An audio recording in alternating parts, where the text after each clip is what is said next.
शाक्यमुनि बुद्ध, करुणावाणी से बोधिसत्व डॉक्टर बाबा साहेब अम्बेडकर, जिन इतनी सुंदर ऐसी संघ की निर्मित की, ऐसे तीसरे आदर्श भक्ति संघरक्षित जी, बुद्ध धम्म संघ, इन तीन रत्नों को मैं बहुत श्रद्धापूर्वक विनम्रतापूर्वक अभिवादन करती हूँ।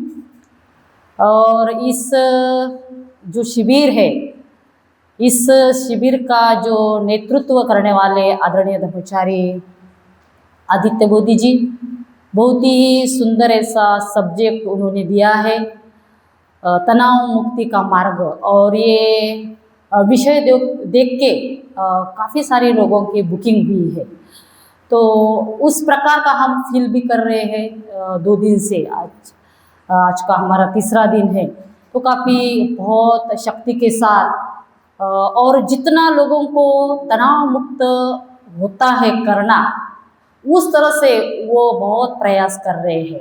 तो ऐसे आदित्य बोधी जी, मैं उनको भी प्रणाम करती हूँ। और इस शिविर का जो संचालन है वो संचालन करते धर्माचार्य सुवीरे जी। आज में मेरे साथ जो बैठे हैं वो जोशीरी जी, जो पूजा का नेतृत्व करने वाले हैं, और सभी मेरे संघ भगिनी आर्यश्री, नित्यश्री और मेरे संघ बंधु, और आप सब लोग जो कि बहुत खुशी के साथ, बहुत चैतन्य के साथ हमारे साथ है।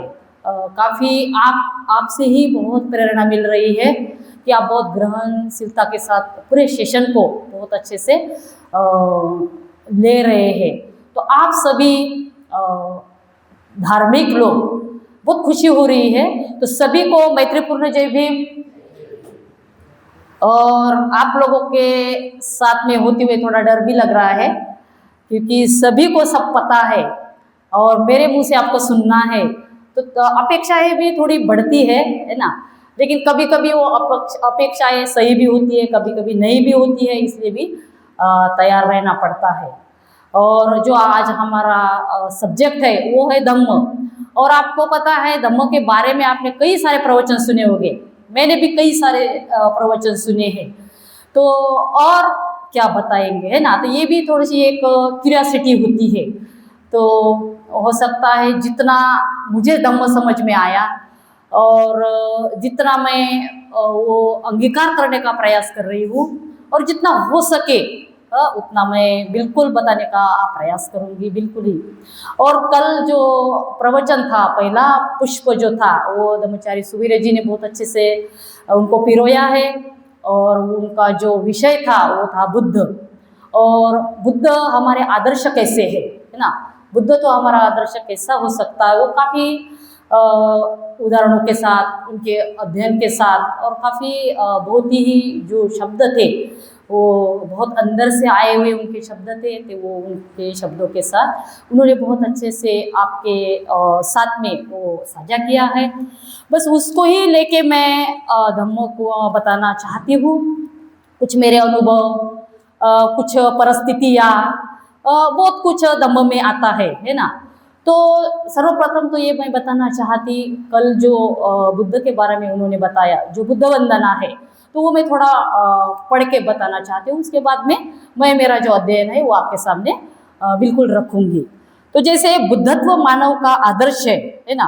तो बुद्ध वंदना में कहा गया है, मैं जीवन के अंत तक बुद्ध की शरण जाती हूँ, अन्य कोई भी मेरा शरण नहीं है, केवल बुद्ध ही सर्वश्रेष्ठ शरण है। ये कल की जो बुद्ध इस विषय पे जो अध्ययन रखा है, तो आपने देखा है कि बुद्ध अलग अलग प्रकार के, किस प्रकार के बुद्ध हमारे आदर्श हो सकते हैं, है ना। तो ऐसे आदर्शों तक जाने का रास्ता ये है धम्म। और धम्म वंदना में यही कहा गया है, तो यही पस्सी को, है ना, आइए और देखिए, ये धम्म मार्ग बताता है। तो इस तत्व के अनुसार कोई भी व्यक्ति प्रत्यक्ष अनुभव ले सकता है। मैं जीवन के अंत तक धम्म की शरण जाती हूँ। भूतकाल में जो धम्म था, भविष्य में जो धम्म निर्माण होगा, वर्तमान में जो धम्म विद्यमान है, उन सभी की मैं सदा वंदना करती हूँ। तो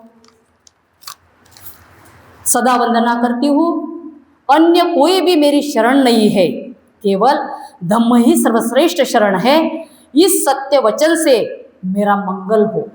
भाई और बहनों, देखते हैं इस शब्द को, क्या इस शब्द का अर्थ हमें समझ में आता है कि यही सर्वश्रेष्ठ शरण है, बुद्ध तक जाने का यही धम्म रत्न है, ये मेरा सर्वश्रेष्ठ शरण स्थान है, इसके अलावा कोई भी शरण स्थान मेरे जीवन में नहीं है।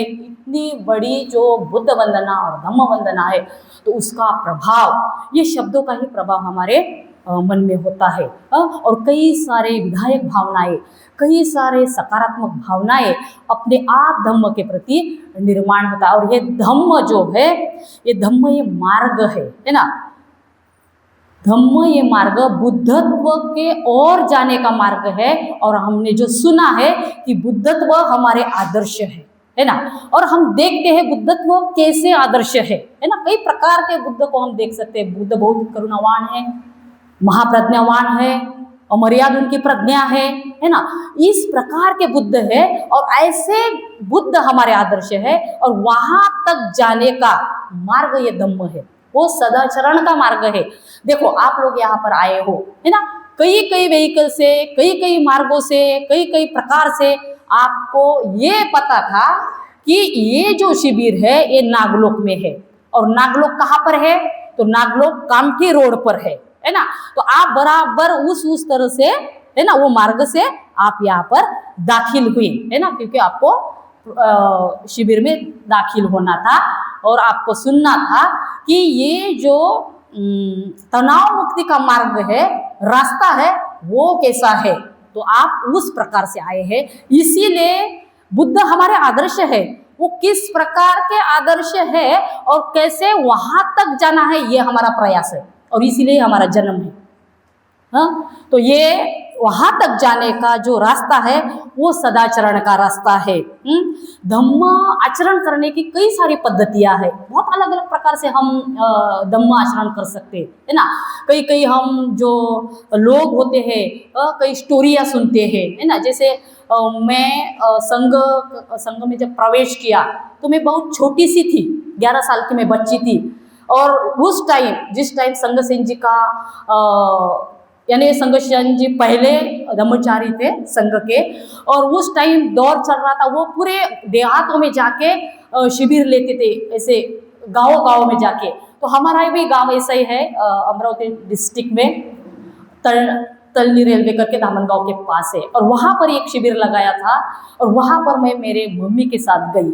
और जब मैं, जैसे यहाँ सम्यक दृष्टि है, जैसे खेल रहे बैठ रहे हैं, उसी प्रकार मैं वहाँ पर गई, और जो मैंने पूजा स्थान देखा, और मैं बहुत प्रभावित हुई। जब भी मैं ध्यान करने को जाती हूँ, जब भी मैं एकाग्र होती है, तो मुझे वही पूजा स्थान अभी भी याद आता है। तो मेरा क्या हुआ, वो अट्रैक्शन रहा। संघ का जो पूजा स्थान था वो इतना सुंदर था, बहुत बड़े बड़े फ्लावर लगे हुए थे। और स्कूल में वो शिविर था, उन्होंने क्या पढ़ाया ये मुझे अभी पता नहीं, खाली मुझे क्या अच्छा लगा, मुझे वो पूजा स्थान अच्छा लगा। और तब से अभी तक का जो मेरा प्रयास है, मेरा प्रवास है धम्म मार्ग तक जाने का, तो अभी तक जारी है। तो इसी अलग अलग प्रकार के जो साधन है, उसको वो हमें अच्छे लगते हैं और हम फिर अट्रैक्ट होते हैं। तो वैसा ही है, बुद्ध बहुत ही सुंदर है ना। बुद्ध की करुणा बहुत अच्छी है। कई सारे उदाहरण हम देखते हैं हमारे जीवन में, बहुत ही डिफिकल्टी है, इसीलिए ये तनाव मुक्ति का मार्ग, ये क्या बोलते हैं, विषय हमने रखा है। तो इसी प्रकार हम बुद्धत्व की ओर जाने के लिए कई कई प्रकार के धम्म प्रैक्टिस करते हैं। बस यही एक मार्ग है, सदाचरण का मार्ग है, पंचशील का मार्ग है, आर्य अष्टांगिक मार्ग है, सप्त बोधांग मार्ग है। तो सभी में अलग अलग प्रकार की एक टीचिंग दी गई है ना। तो इसी प्रकार ये जो सदाचरण का मार्ग है, उसके अलग अलग पहलू है। और कहा जाता है कि जो सफर की शुरुआत करते हैं वह बस एक बार चलने का हौसला रखते हैं, रखना जरूरी है, क्योंकि अच्छे इंसानों का तो रास्ते भी इंतजार करते हैं, है ना। तो ये धम्म मार्ग ऐसा है, जो जो अच्छा है उसके रास्ते भी इंतजार करते हैं। तो आपको भी पता है कई सारे अभी हम ग्रुप डिस्कस कर रहे हैं, कई सारी स्टडी आदित्य मोदी जी दे रहे हैं, कई सारी ये बातें है ना, अपील हो रही है ना हो रहा है, ऐसा सभी को हो रहा है, खलबली मच गई है ना। इसी प्रकार हम धम्म का आचरण कर सकते हैं। हम किस प्रकार धम्म आचरण कर रहे हैं बुद्धिस्ट करके, है ना, ये भी हम देख रहे हैं। तो इस प्रकार अलग अलग पहलू से हम धम्म मार्ग पर चलने का भी हम सोच सकते हैं।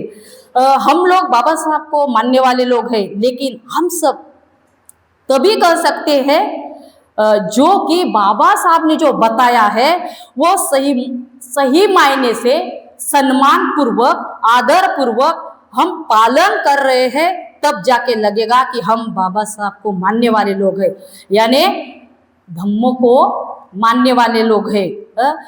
हमारे आचार में, हमारे विचार में, हमारे कई सारी जो बातें हैं जो पुरानी हुई है, क्या हमने बदले हैं? वो विचार बदले हैं कि उसी प्रकार अभी भी हमारा जीवन चल रहा है ना। अभी तो कलयुग है ना, 21वीं सदी है, वहां पर भी हम किस प्रकार के अभी हमारे विचार है। तो हमारे कभी कभी विचारों को भी देखना पड़ता है, बदलना पड़ता है ना, और सही मायने में बदल करना ही पड़ता है कभी कभी। लेकिन देखते हैं हमारे विचारों में भी कभी कभी बदल नहीं होता है, विचारों में बदल नहीं है, जीवन में बदल नहीं है ना। और हम बोलते हैं कि हम धम्म मार्ग पर आरूढ़ है, हमें बुद्ध पता है, हमें बाबा साहब पता है, लेकिन भाई और बहनों, बाबा साहब को मानना, बाबा साहब ने जो बताया उस प्रकार चलना बहुत डिफिकल्ट है, बहुत कठिन बात है ना। लेकिन इतनी भी कठिन नहीं, बाबा साहब ने पूरा क्या बोलते हैं बहुत ही इजी कर दिया है। पंचशील का आचरण करना कोई इजी बात नहीं है। देखो, अगर हम पंचशील का आचरण करते हैं, डर नहीं लगता, आत्मविश्वास बढ़ता है, कॉन्फिडेंट बढ़ता है। अगर हम चुगली नहीं करते, झगड़े का डर नहीं है, चोरी नहीं करते, पुलिस का डर नहीं है, व्यभिचार नहीं करते, किसी का डर नहीं है, तो ये जो बातें हैं, ये जो आचरण करने का मार्ग है बहुत सही है, बहुत सिंपल है, लेकिन हम उसको डिफिकल्ट करते हैं, कठिन करते हैं, इसलिए धम्म मार्ग पर चलना हमें कठिन लगता है। लेकिन बिल्कुल नहीं, जो लोग पंचशील का आचरण करते हैं, जो लोग दशशील का आचरण करते हैं, जो लोग एक शील का आचरण करते हैं, उनको देखिए, उनका जीवन में काफी सारा परिवर्तन है। कुछ मैं घटनाएं समाज की बताना चाहती हूँ कि किस प्रकार के हमारे अभी भी वो परंपराएं अभी भी हमारे ऊपर हावी है, फिर भी हम कहते हैं हाँ, हम धम्म मार्ग पर आरूढ़ है, हम बाबा साहब को मानने वाले हैं, बाबा साहब जैसा कहते हैं ऐसा हम करते हैं। लेकिन अगर हम अंतर्मुख होते हैं, कुछ घटनाओं को देखते हैं, तो मुझे नहीं लगता कि सही में बाबा साहब को हम मानने वाले हैं। तो ये शिविरों का आयोजन इसीलिए करना पड़ता है, जो हमें नहीं समझता है ना, वो समझाने के लिए इस सुंदर वातावरण का निर्माण करना पड़ता है। और धम्म हम कैसे गहराई से जाने, हमारी आयु कितनी है पता नहीं, बिल्कुल पता नहीं, अभी तो बिल्कुल ही पता नहीं, यहाँ से उठकर जाने के बाद क्या होगा। रात में दोनों मियाँ बीबी एक बेड पर सोते हैं, आदमी मर जाता है, कोई पता नहीं, है ना। तो इसीलिए हमारे पास टाइम बहुत कम है। मैं ऐसा नहीं आपको निराशावादी नहीं कर रही हूँ, लेकिन देखिए सिचुएशन ऐसी ही है, परिस्थिति ऐसी ही है, और इस जीवन में हमें धम्म मार्ग पर आरूढ़ होना ही है, धम्म को जानना ही है ना, आदर्शवत कृति करनी ही है ना। तो इसीलिए हमारे जो विचार है, जो परंपरावादी विचार है, रूढ़िवादी विचार है, उसको बदलना बहुत जरूरी है। तो एक उदाहरण है मेरे सहेली का, अभी का 10वीं की एग्जाम अभी शुरू है, और नागपुर में यह घटना घटी हुई है। जो लोग मुझे मदद करते हैं, चाहे कितने भी पुराने हो, चाहे उन्होंने मुझे छोटी सी भी मदद की हूँ, जैसे कि आज आदित्य मोदी ने बहुत अच्छे से कृतज्ञता के ऊपर टॉक दिया है। कृतज्ञता कैसी होती है, जब कृतज्ञता हमें याद आती है, हम लोगों को भूलते नहीं। बहुत सुंदर उन्होंने एक उदाहरण दिया कि ये पानी की बोतल अगर मुझे किसने दी, जब उठाने से पहले मुझे याद आती है ये किसने दी, है ना, और खुशी की एक फुहार आती है अंदर से। तो इसी प्रकार वो जो मेरी सहेली है बहुत हेल्प करती है मुझे, मैं कैसी भी कंडीशन में रहूं तो वो मेरे संपर्क में रहती है, और उसी प्रकार उसके संपर्क में मैं रहती हूँ। तो उसके रिलेशन में एक घटना हुई, 10वीं का लड़का है, वो पेपर देने के लिए गया था अभी, और जब वो पेपर देने के लिए गया और उधर से वो आ रहा था, तो भाई और बहनों उसका एक्सीडेंट हुआ और एक्सीडेंट होने के बाद वो मर गया है। बहुत ही देखो कितना यानी दुख हुआ, मुझे भी सुनने से दुख हुआ, आपको भी हुआ क्योंकि कनेक्ट रहते हम एक में के दुख को जान के। और उनको है ना 1 तारीख के कार्यक्रम को आने का था, जो कि यहाँ बहुत सुंदर कार्यक्रम हुआ और उन्होंने अपना दुख मेरे से शेयर किया। समय का मैं क्या करूं। और उन लोगों ने तीसरे दिन का कार्यक्रम किस प्रकार रखा, जो भी युवा बच्चा है वो पेपर देने के लिए गया, पता नहीं वो समाज के लिए कितना बड़ा काम अगर जीवित होता तो करता, बहुत ही वो होशियार लड़का था, ऐसा उन्होंने बोला। और फिर उन्होंने मुझे फोन किया कि समय का आज वो लोग है ना तीसरा दिन मनाने जा रहे हैं और वो तीसरा दिन के लिए क्या कर रहे हैं, उनके जो घर के लोग हैं, जो मराठी में सगळे सोयरे काय म्हणतात त्याला ते सगळे लोग, वो लोग सब एक साथ आ रहे हैं और वो उनको कपड़े ले रहे हैं और आपको पता है वो मटन की पार्टी बना रहे थे। इतना बुरा लगा मुझे, बहुत बुरा लगा, रोना आया और बोले समय का मुझे तो कार्यक्रम के लिए आना है। और वो लोग कहते हैं मुझे कि अगर क्योंकि और कुछ इंसिडेंट हुआ और उस दिन भी वो ऐसे ही कार्यक्रम में बिजी थी और वो एक रिलेशन वाले के यहाँ जा नहीं सकी, उस दिन भी उसके ऊपर ताशेरे ओढ़े गए, उनको बहुत बुरा भला कहे गया, लेकिन उसको और जगह उनकी मदद चाहिए थी, वो करने के लिए गई थी। और जब ये घटना हुई तो वो बोल रही थी कि मुझे 1 तारीख को आना है समय का, लेकिन वो बोलते हैं तू सुबह से शाम तक हमारे साथ रहे। काय के लिए? खाली वो कपड़े लेने के लिए, खाली वो मटन बनाने के लिए और खाली वो मटन खाने के लिए, वो तो खाती नहीं। देखो ये जो रूढ़ी परंपरा कितना बुरा लगता है। बुद्धिस्ट करके क्या हम सोच सकते हैं जो युवा बच्चा मरा है, क्या हम मटन खा सकते हैं? क्या हमें बहुत खुशी हो गई वो मर गया तो? इस तरह से मैं बता रही हूँ आपको कि हमने कुछ हमारे विचार जो है, हमारी जो विचारधाराएं हैं वो बदलना चाहिए, है ना। कौन सा धर्म हम आचरण कर रहे हैं? ये तो सदाचरण का, बुद्ध तो सदाचरण करने का मार्ग बताते हैं। और यहाँ पर इतना मुझे दुख हो रहा है, उसको दुख हो रहा है, उसकी मम्मी हाई एजुकेटेड है, बहुत अच्छे से पोस्ट पर है, लेकिन वो उसको बोलती है कि अगर तू मेरे साथ में दिन भर नहीं रही ना तो जिंदगी भर मेरे घर में आना नहीं। डिस्टर्ब हो गई वो, बोले मैं समय का क्या करूं। तो मैंने उनको बोला कि देखो आपको जहां तक रहना है तो रहो और बाद में आ जाओ, लेकिन वो नहीं आ सके। मैंने देखा उनको, उन्होंने फोन भी नहीं किया अभी तक, मैंने भी नहीं किया। लेकिन इस तरह से जब कंडीशन समाज में है भाई और बहनों, कैसे करें हम लोगों को इस मानसिक अवस्था से हम कैसे निकालें? इसीलिए जो रूढ़ी परंपराएं है ये धर्म नहीं है। उनको क्या जरूरत है, मुझे क्या लगा, उनको क्या लगा, हाँ बिल्कुल उनके साथ में रहना चाहिए, क्योंकि बहुत दुख हुआ है। जिन माँ का बच्चा जाता है, युवा बच्चा जाता है, उनका दिल कैसा होता है ये सभी को पता है। सभी माँ है यहाँ पर, काफी सारे लोग ये दुख से यानी पीड़ित है, तो उनके साथ में रहना है, उनको मदद करनी है। लेकिन इस प्रकार की अगर हमारे फैमिली में इस प्रकार के रूढ़ी परंपराएं है तो बदलने के लिए किसको काम करना चाहिए भाई और बहनों? देखो तो हमने बताना चाहिए जो भी धम्म का आचरण करे। लेकिन वहां पर क्या हुआ है, एक व्यक्ति धम्माचरण कर रहा है, बाकी सब लोग उसके खिलाफ है। ऐसा ही है समाज में, लोग बिल्कुल बहिष्कार डालते हैं। जो लोग धम्माचरण करते हैं, जो लोग धम्म मार्ग पर आरूढ़ है, उनके घर में आना ही छोड़ देते, क्योंकि यहाँ उनको मिलता ही नहीं कुछ। लेकिन देखिए यानी इस प्रकार की हमारी मनोअवस्था है, तो क्या बाबा साहब ने ये बताया है? इस तरह का मार्गदर्शन किया है हमें? बाबा साहब तो करुणावान है, बुद्ध तो महाकरुणावान है, प्रज्ञावान है, अज्ञान को दूर करने वाले हमारे आदर्श है। और फिर भी हम कहते हैं बुद्ध तो मेरा आदर्श है, बुद्ध मेरा आदर्श है। तो इस प्रकार की जो रूढ़ी परंपरा है उसको ब्रेक करना है, एफर्ट्स लगाने हैं, तो हमें काफी शक्ति की जरूरत है ना। देखिए इस प्रकार की हमारे समाज में अभी भी परंपराएं चल रही है, ये बहुत ही दुखदायक है और बहुत ही अच्छी नहीं है। और ये तो क्या बोलते हैं, बहुत ही शोकांतिका लगती है मुझे कभी कभी ये सब चीज़ों को लेके। तो ये भी हमें सोचना है। साथ साथ में धम्म के साथ में परिवर्तन और मानवता, ये जो चीजें हैं ये हमें सीखनी है, हमें परिवर्तन करना है। बाबा साहब क्या कहते हैं?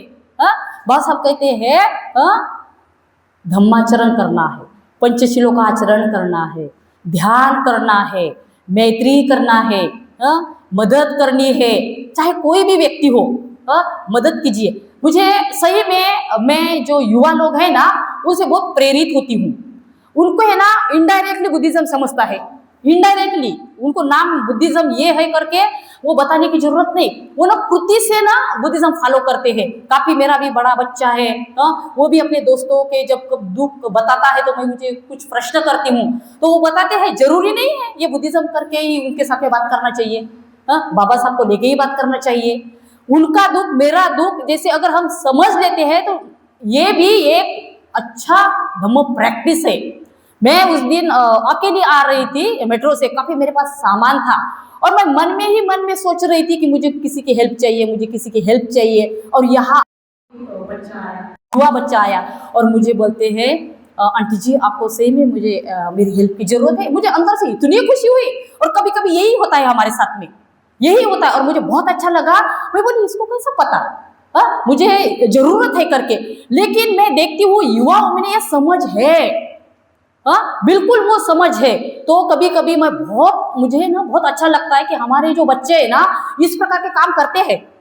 बिल्कुल वो ना लोगों को मदद करते हैं, अपने मित्रों के साथ में बहुत अच्छे से व्यवहार करते हैं, बहुत अच्छे मित्रता के साथ उनके साथ में होते हैं, उनके सुख दुख में वो साथ होते हैं। तो भाई और बहनों अप्रत्यक्ष पद्धति से ये भी एक धम्माचरण है और उसका समाज के ऊपर है ना परिणाम होता है।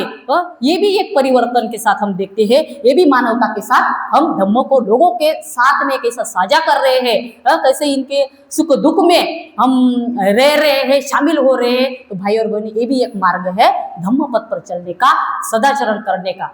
मुझे याद है मैं नासिक में थी और मेरे बाजू में एक व्यक्ति रहता था, वो था उदगीर, लातूर के उधर उदगीर है, वहां का वो व्यक्ति था और वो बहुत ही डेंजर था। मुझे नहीं पता वो डेंजर था, लेकिन मैं तो अपनी तरीके से, मैं बैचलर थी, बाजू में मेरी रूम थी, वहां पर हम दोनों बहनें रहते थे और वो बाजू में एक छोटी सी बच्ची थी, वो मेरे साथ में रहते थे।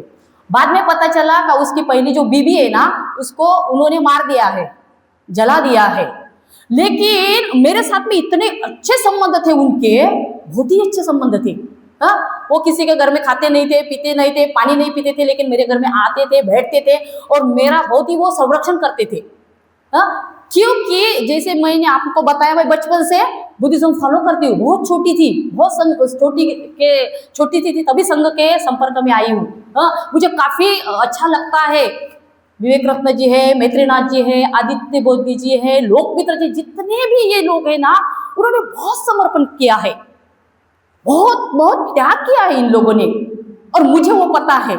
इसके कारण आप जो लोग बोलते हैं ना कभी कभी मुझे, ये क्यों इतना काम करती है, ये वीर्यवान है, ये दौड़ती है, ये भागती है, भाई और बहनों उसका परिणाम है, वो परिणाम मेरे मन के ऊपर है। जैसे आदित्य बोधी जी ने एक बात बताई कि जो 70 साल के पहले बाबा साहब के साथ में जो धर्मांतर के साथ में लोग थे वो अभी भी वैसी है, अभी भी उनकी ऊर्जा वैसी है, क्योंकि उनको पता है बाबा साहब के काल में क्या हुआ था, बाबा साहब ने क्या किया, उनको पता है।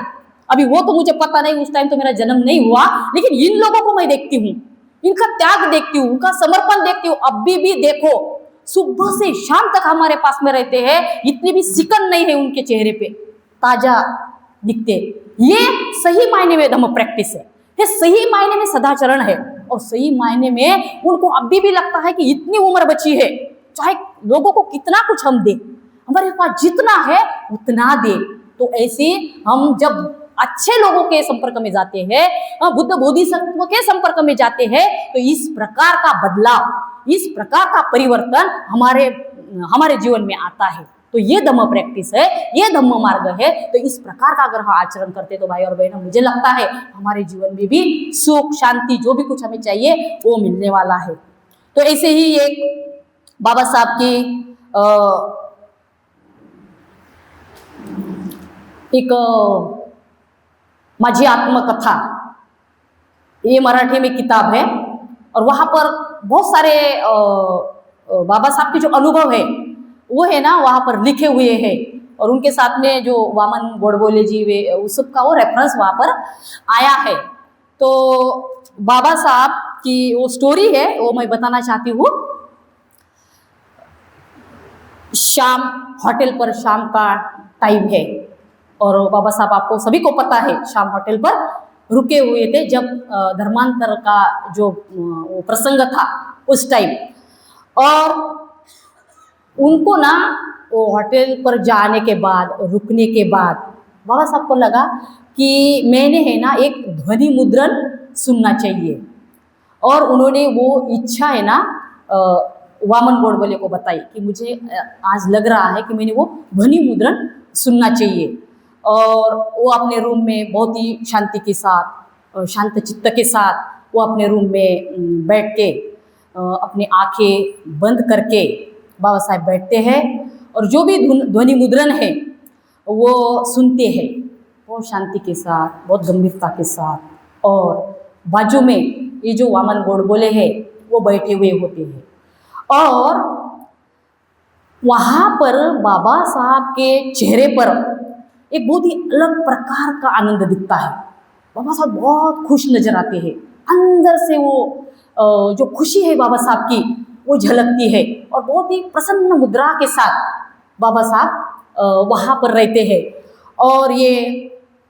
और बाबा साहब बहुत खुशी के साथ, बहुत आनंद होके वामन गोडबोले जी के साथ कुछ संवाद करते हैं, और वो बोलते हैं आज मेरे जीवन का बहुत महत्वपूर्ण दिन है। इस जन्म में मैं जो मुझे करने का था वो मैंने किया है, वो मैंने साध्य किया है। आज मेरा उपोषण है, ये आज मैं रात का खाना नहीं खाऊंगा। और उस टाइम बाबा साहब बहुत प्रसन्न मुद्रा के साथ रहते हैं, बहुत ही आनंद रहते हैं। और वो दिन होता है 14 अक्टूबर 1956, जब बाबा साहब ये सब करते हैं। तो भाई और बहनों, उनको तो खुशी होगी, है ना। तो इसे महामानव जो है बाबा साहब के, अगर बाबा साहब के हम संपर्क में जाते, जब मैं पढ़ रही थी और वो मराठी में था तो मैं बहुत एकाग्र हो गई। तो मुझे ऐसा लगा कि मैं भी बाबा साहब के बाजू में बैठी हूँ, बाबा साहब मेरे से बात कर रहे हैं, बाबा साहब मुझे बता रहे हैं कि मैं आज बहुत खुश हूँ। भाई और बहनों, ये जो धम्म रत्न है ना, सही में बाबा साहब को आनंदित करने के लिए है। उनके चेहरे पर ये आनंद होना चाहिए। लेकिन आपको ये भी पता है, बाबा साहब कहते हैं बहुत करुणा के साथ, हमारी जो अवस्था देख के ये भी पता है आपको कि आप अपने मम्मी के पेट में क्यों नहीं मरे हैं। वो करुणावान है, वो करुणा के बोधिसत्व है, और उनको लगता है आप क्या बोलते हैं, विकास करो, परिवर्तन करो, छोड़ दो, त्याग दो ये सब दरिद्रगी, गरीबी, है ना। और इसके कारण बाबा साहब कहते हैं कि आप आपके मम्मी के पेट में क्यों मरे नहीं, है ना। करुणावान बोधिसत्व ऐसे ही होते हैं, करुणा होती है, सबका दुख दूर करने की बोधिसत्व प्रतिज्ञा लेता है। इस टाइप से बाबा साहब जब 14 अक्टूबर 1956 को जो धर्मांतरण का जो पूरा काम है वो पूरा फिनिश होता है, और वो जब गोडबोले जी के साथ में ये बातें करते हैं, तो ये जब मैंने पढ़ा तो मुझे बहुत प्रेरणा मिली, बहुत अच्छा लगा। और भाई और बहनों, कहते हैं कि ये जो मानव जन्म है ना, ये बुद्धत्व प्राप्ति के लिए है। अभी पता नहीं हमारा जन्म है, अभी बहुत अच्छे से हम है यहाँ पर, खा रहे, पी रहे, ऐश कर रहे, आराम कर रहे, है ना, सब चीजें का अनुभव ले रहे। ये चीजें रमाई को नहीं मिली, रमाई को नहीं मिली इसलिए हमें मिली। अगर रमाई को मिली होती तो शायद ये इस अवस्था में हम नहीं रहते, है ना। तो इसलिए जो बाबा साहब है उनकी कृतज्ञता व्यक्त करनी है हमें, हा? उनकी कृतज्ञता व्यक्त करने के लिए हमें कमिटमेंट करनी ही है। और ये कमिटमेंट है हमारी कि हमें पंचशीलों का आचरण करना ही है, सदाचरण का आचरण करना ही है, यही धम्म मार्ग है। तो मुझे लगता है अगर बाबा साहब को खुश करना है, आनंदी उनको रखना है, तो हमें ये कमिटमेंट करनी पड़ेगी। इस शिविर में तो हम कर ही सकते, बिल्कुल कर सकते, क्योंकि कई सारे लोगों का समर्पण है। ऐसे महामानव है, ऐसे महापुरुष है जिनको हमने पढ़ा भी नहीं और इतना उनका कार्य है। हमने पढ़ा तक नहीं, हमें बाबा साहब तो नहीं पढ़ा, हमने बुद्ध और उनका धम्म भी नहीं पढ़ा, बहुत कुछ बाकी है। सफर बहुत बाकी है और हमारे पास टाइम कम है। तो मुझे लगता है बाबा साहब की कृतज्ञता व्यक्त करना ये हमारा आद्य कर्तव्य है। बराबर है, हमारे एक ग्रुप में आया कि हमारी माँ बाप की भी हमने कृतज्ञता व्यक्त करना चाहिए। बराबर है, उन्होंने हमें जन्म दिया, इतना सुंदर, यानी ये जो जग है उनको देख रहे हैं हम, उनका भी कृतज्ञता व्यक्त करो।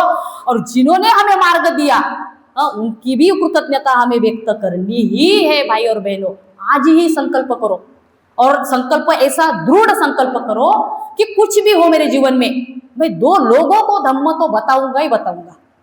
अलग प्रकार के हम धम्म बता सकते हैं। कई सारे लोग हैं जो कि परिवर्तन होता है, बदल होता है। यही शिविरों का आयोजन करते करते कई सारे धम्मचारी ऐसे ही बने हैं।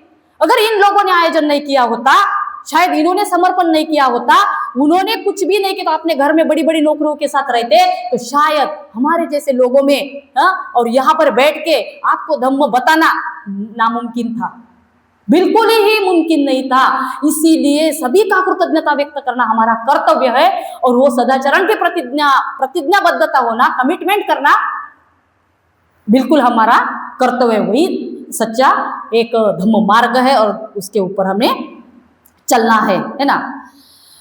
तो इस प्रकार का जब हम आचरण करते तो हमारे साथ में कई सारी चीजें होती है।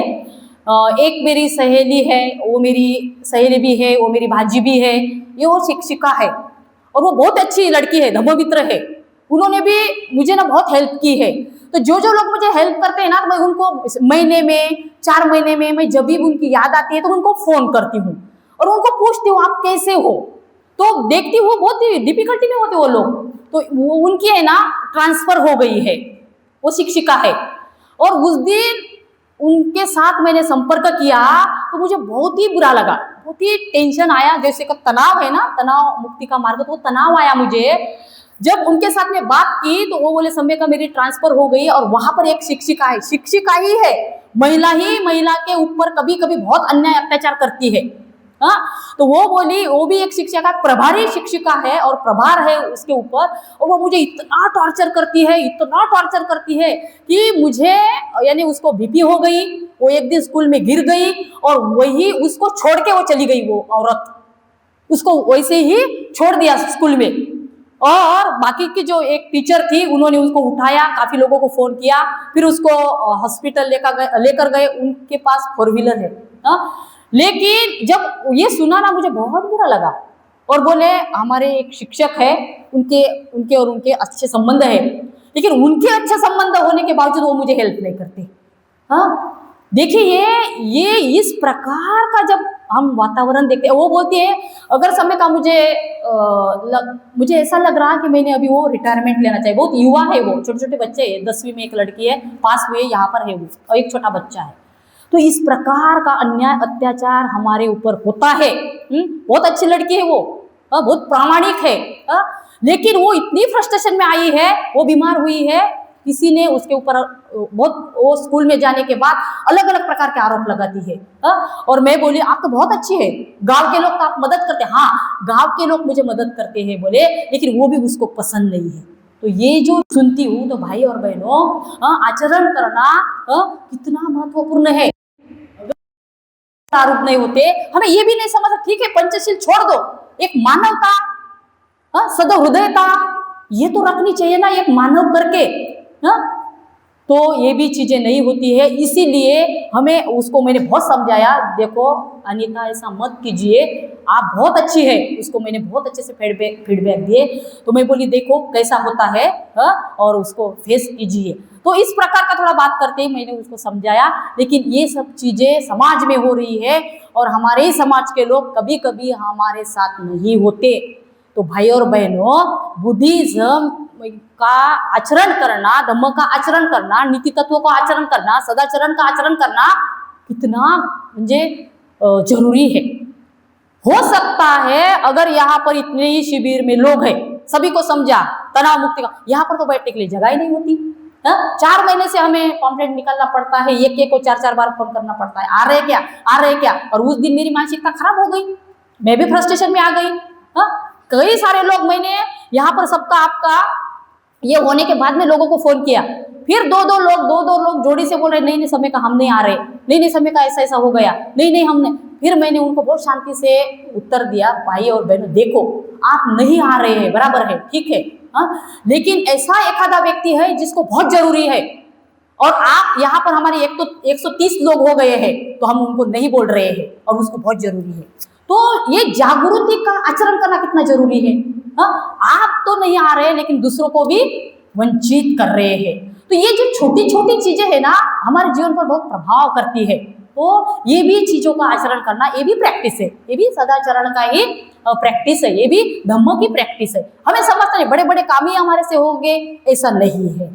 लेकिन छोटे छोटे कामों से हमारी जागृति बढ़ती है, लोगों को मदद होती है। भाई और बहनों, सही में इससे ज्यादा पुण्य कर्म और कौन सा हो सकता है। तो इस प्रकार से हमने काम करना चाहिए और इस संसार को धम्म राज्य बनाना है।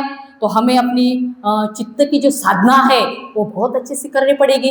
चित्त यानी मन होता है, सभी चीजें मन में निर्माण होती है, मन से उत्पन्न होती है ना। तो हमारी जो चित्त की साधना है, अगर और हमें धम्म राज्य भी बनाना है तो शायद हमारी साधना बहुत ही बढ़ानी पड़ेगी, बहुत ही शुद्धता के साथ हमें आचरण करना पड़ेगा।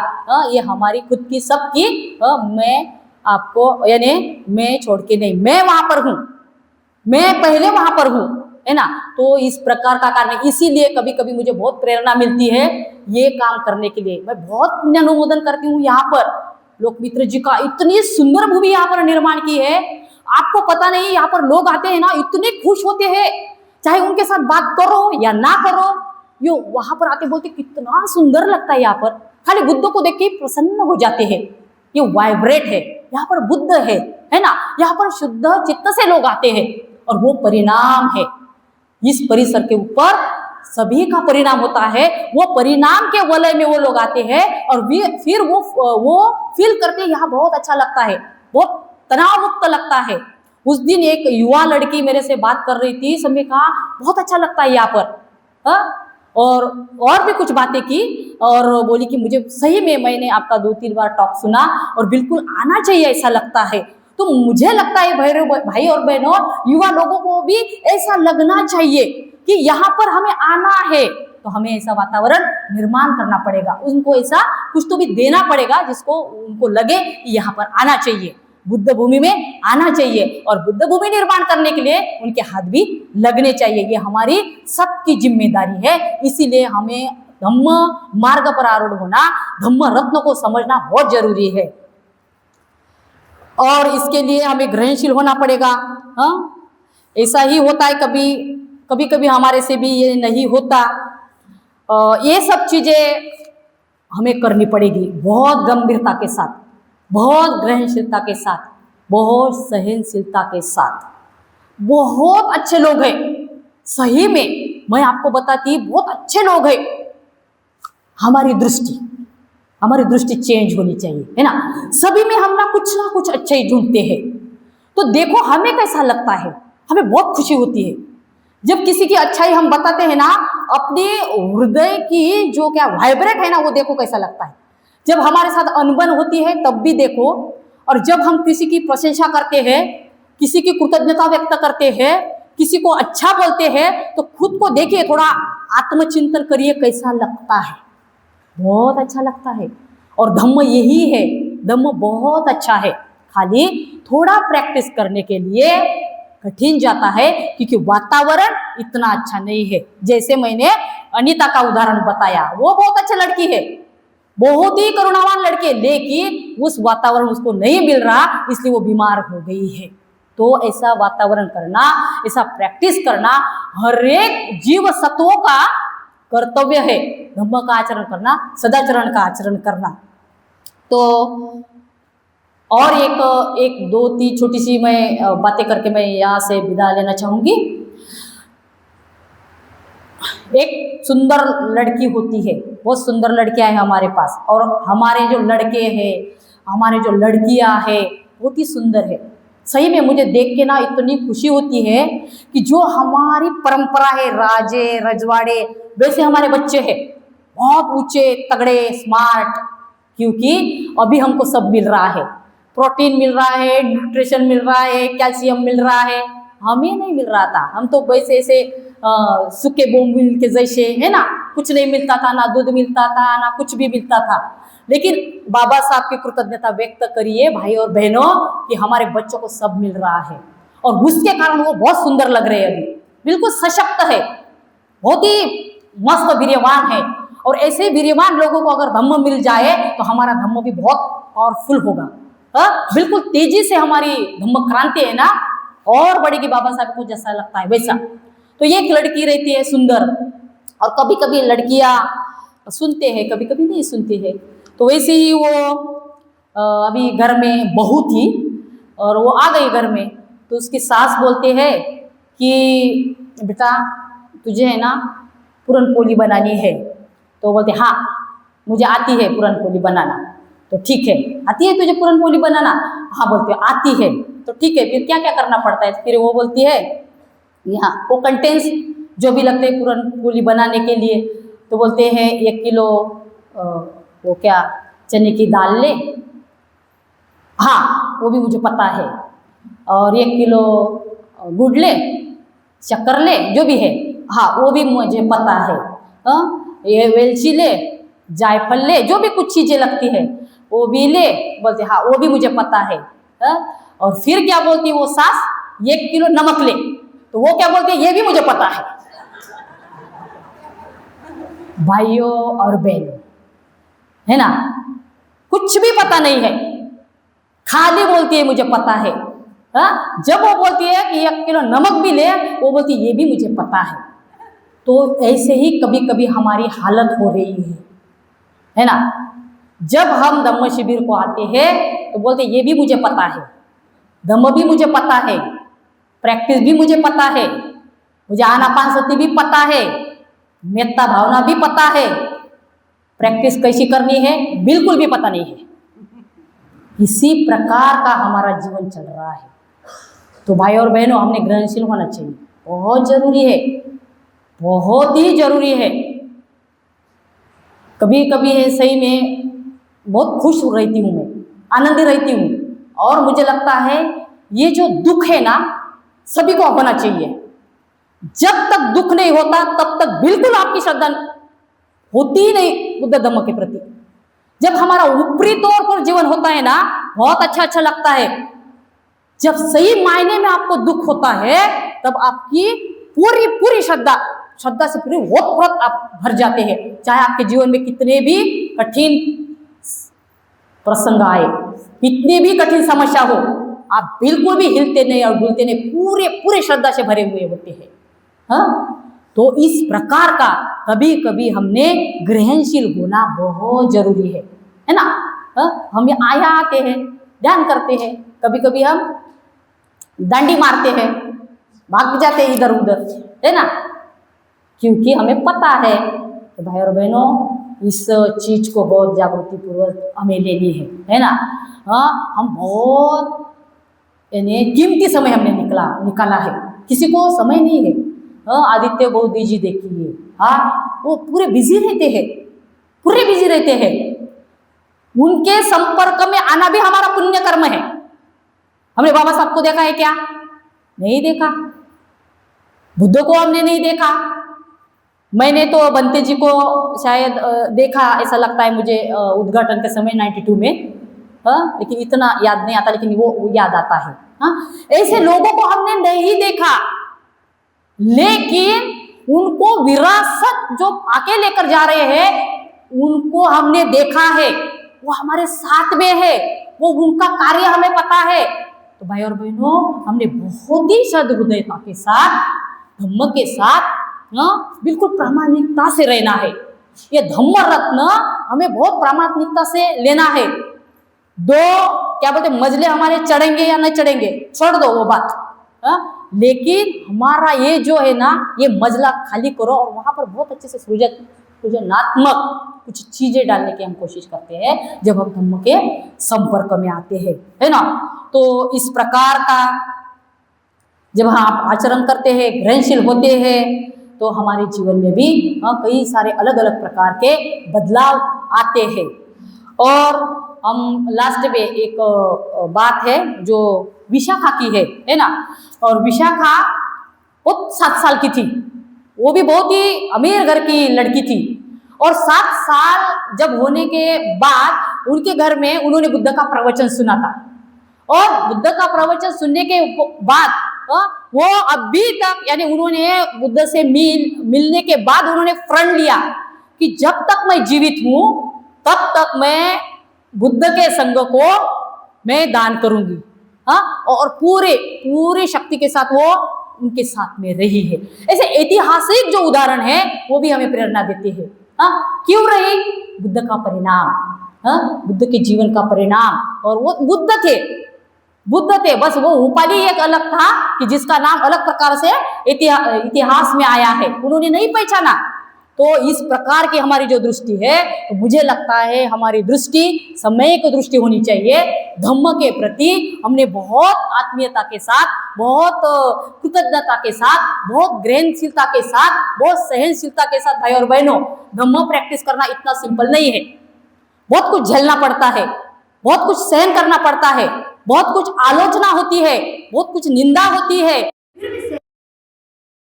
बोधिसत्व ने भी ये किया है। बाबा साहब तो अकेले थे। 6 दिसंबर को यहाँ पर प्रवचन हुआ धम्मचारी कुमार जी का। उन्होंने उनके प्रति 6 बातें बताई थी। मुझे बहुत प्रेरित हो गई मैं। बाबा साहब अकेले थे, बाबा साहब ने अकेले ने संघर्ष किया है। बाबा साहब कभी फ्रस्ट्रेशन नहीं हुई, वो तो अकेले थे। हम तो इतने सारे लोग हैं, फिर भी हमें तनावग्रस्त होते हैं और हमें धम्म मार्ग कभी कभी अच्छा नहीं लगता, है ना। तो इसीलिए थोड़ा सा ग्रहणशील होना है धम्म के प्रति, है ना।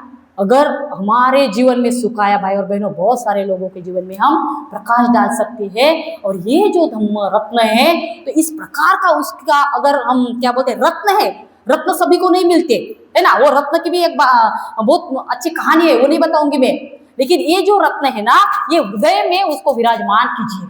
उनकी जगह यहाँ वहां पर नहीं है, ये हृदय स्थान में उनको विराजमान कीजिए। यहाँ पर अगर बुद्ध धम्म संघ रत्न यहाँ पर विराजमान है, तो बाह्य कैसा जग होगा ना, क्योंकि यहाँ तो वो विराजमान है ना। सुख है, शांति है, सहनशीलता है, ग्रहणशीलता है, कृतज्ञता है, जब जो भी सब चीजें, श्रद्धा है ना, उनके प्रति क्या बोलते हैं, कृतज्ञता है। बुद्ध धम्म के प्रति, बाबा साहब के प्रति, महापुरुषों के प्रति, जिन जिन लोगों ने हमारे दुख मुक्ति के लिए कार्य किया है, उनके प्रति कृतज्ञता व्यक्त करना और सदाचरण का मार्ग अवलंब करना, मुझे लगता है यही धम्म रत्न है। तो आज मैं आशा करती हूँ सभी के ओर से कि आपको ये जो धम्म रत्न है संजोए रखना है, भाई और बहनों।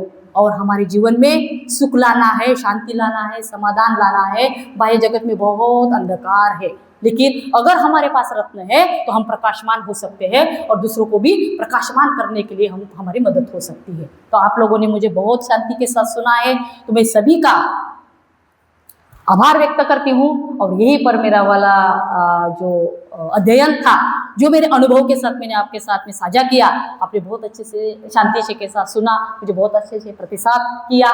तो मैं आपका सभी का आभार व्यक्त करती हूँ। जय भीम, नमो बुद्धाय।